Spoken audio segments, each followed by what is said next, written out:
Hi guys, welcome back to my channel once more. Please hit the notification bell down below for more lovely tales. Thank you.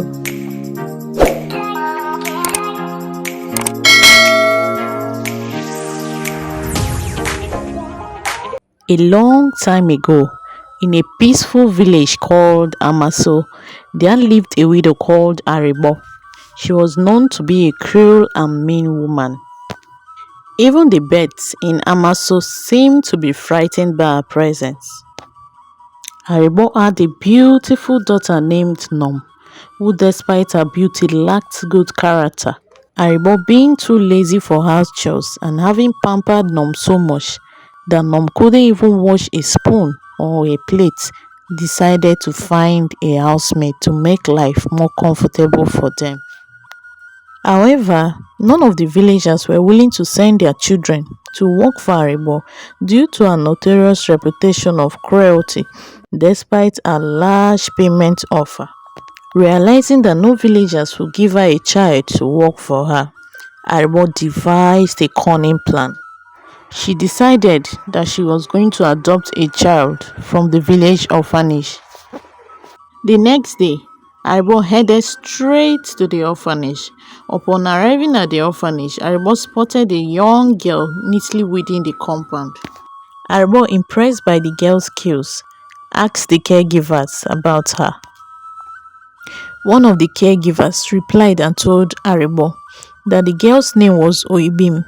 She was one of the most hardworking and obedient children in the orphanage.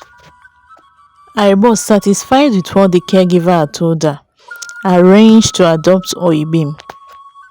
After the adoption, Aribo brought Oibim home and introduced her to Nom.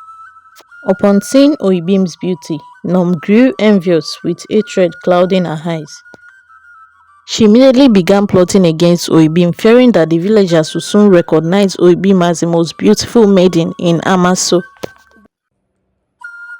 The thought of the villagers seeing Oibim's beauty made Nom grew more angry and jealous each passing day. Whenever Aribo went to the market, people would often ask about Oibim, and some even gave Aribo gifts to pass on to her. This infuriated Aribo, who never liked Oibim but tolerated her because of her hard work.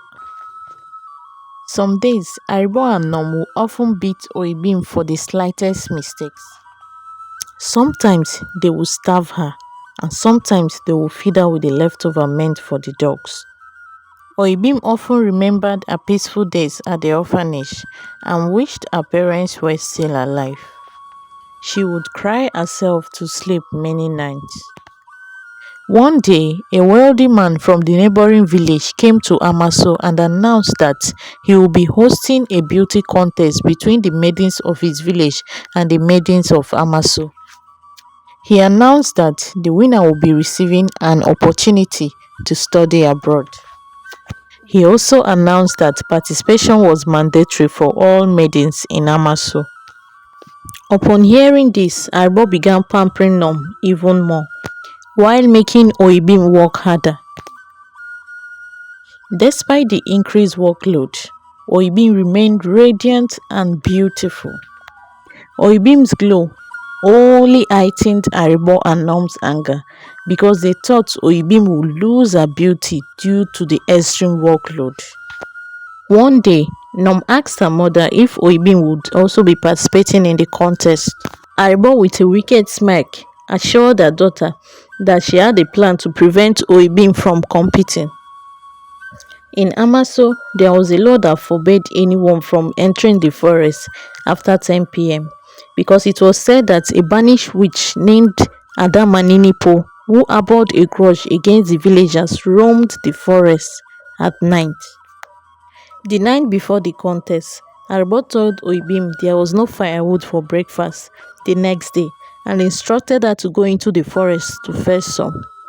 Although terrified, Oibim obeyed, knowing what Aribo was capable of. Armed with only a candle, Oibim set out for the forest, unaware that Aribo was confident he would never return, believing Adamaninipo would capture and devour her. When Oibim entered the deepest part of the forest, She began to sing in sorrow.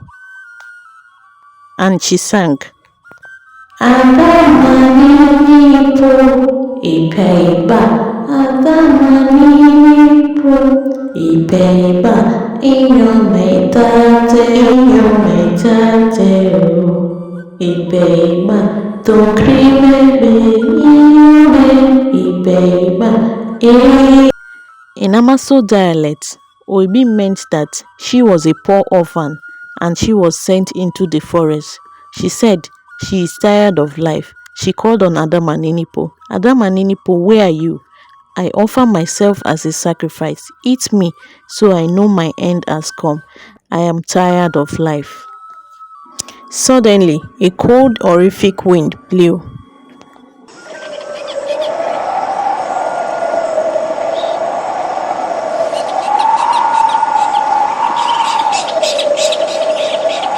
Oibim shivered in fear.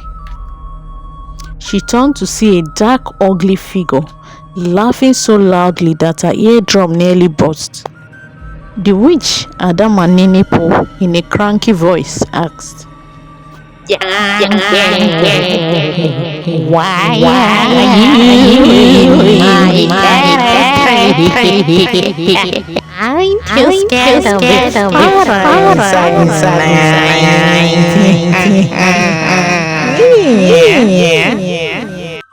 Oibim, trembling, replied, My mom sent me to fetch firewood for breakfast tomorrow.